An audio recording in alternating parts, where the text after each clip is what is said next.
আসসালামু আলাইকুম। বাংলাদেশ বেতার, রাজশাহী। স্থানীয় সংবাদ পড়ছি গোলাম মর্তুজা হেনা।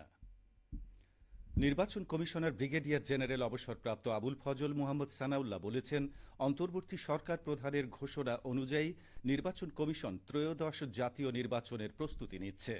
আজ সকালে রাজশাহীতে নির্বাচন কমিশন আয়োজিত এক মতবিনিময় সভা শেষে সাংবাদিকদের প্রশ্নের জবাবে তিনি একথা জানান।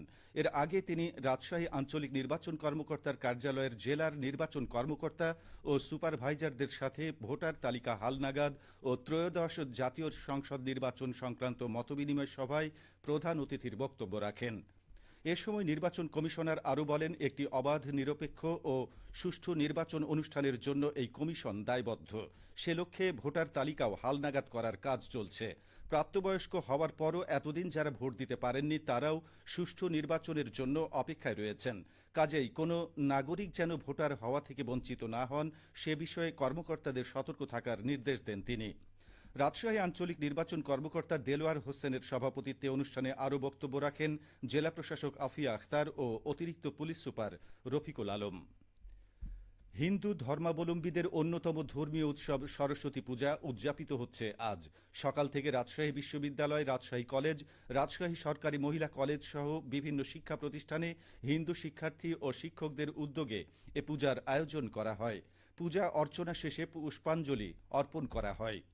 এদিকে নাটোরে উৎসবমুখর পরিবেশে শিক্ষা প্রতিষ্ঠান সহ অন্তত ১০০টি মণ্ডপে অনুষ্ঠিত হচ্ছে সরস্বতী পূজা। চলছে ভক্তিমূলক গান, প্রসাদ বিতরণ আর আরতি। পূজা নিয়ে এখন শুনুন আমাদের নাটোর জেলা সংবাদদাতার একটি প্রতিবেদন। উৎসবমুখর পরিবেশে শিক্ষা প্রতিষ্ঠান সহ অন্তত ১০০ মণ্ডপে অনুষ্ঠিত হচ্ছে সরস্বতী পূজা।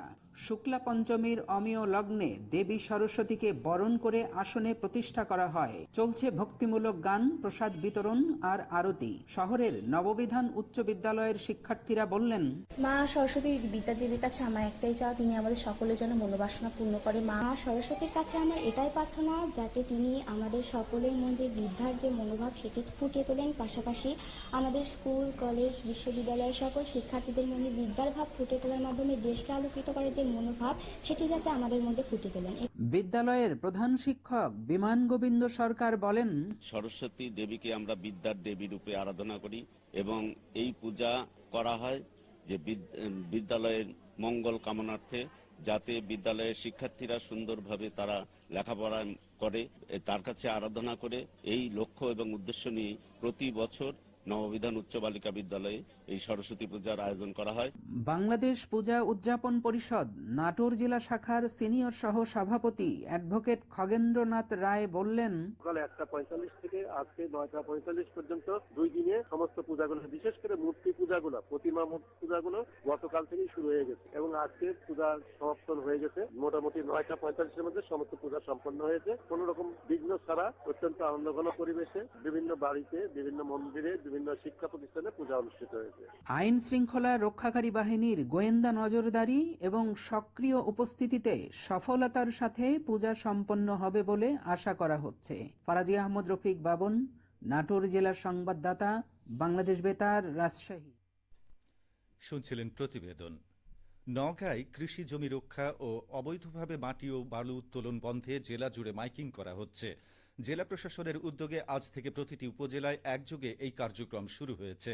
সংশ্লিষ্টরা জানান, নওগাঁ জেলার 11টি উপজেলা, 3টি পৌরসভা ও 99 ইউনিয়নের প্রতিটি এলাকায় এবং প্রতিটি গ্রামে সপ্তাহব্যাপী মাইকিংয়ের মাধ্যমে এই প্রচার অভিযান চালানো হবে।